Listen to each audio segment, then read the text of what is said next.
atong tukion ang sugilanon sa usa ka misyonerong babay sa Chile.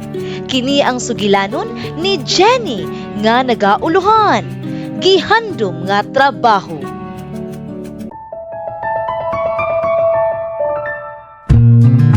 Wala gyud magplano si Jenny nga mobalhin sa Chile gikan sa Estados Unidos.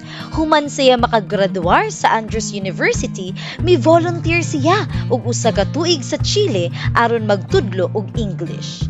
Nagtuo siya nga makabalik siya sa US human niadto. Apan 5 ka tuig ang milabay, nagtudlo na siya og Bible classes sa Chile Adventist University.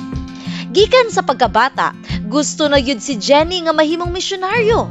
Samtang nag-eskwela siya og theology sa Andrews University, giingnan siya sa usa ka magtutudlo nga moapil sa Adventist Volunteer Service. Nakakita siya og opening sa vividfaith.org, nag-send siya og resume ug nadawat dayon. Nalipay kaayo siya sa pagtudlo og English, pag-Bible study ug paghimo og daghang higala.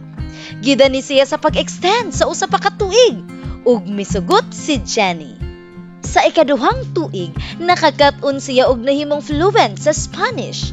Gipatrabaho si Jenny isip bilingual assistant sa Central Chile Mission. Nagdumala siya og church membership records, nagtrain og secretaries ug nahimong local leader sa Adventist Volunteer Service. Naminyo pod si Jenny og Chileano.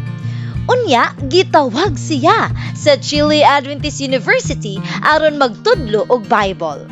Pagkahimong legal resident, nisulod siya isip full-time teacher. Karon, usa si Jenny sa 5 ka Bible teacher sa universidad ug daghan sa iyang mga estudyante bag-o pa lang makadungog bahin sa Dios ug sa Biblia.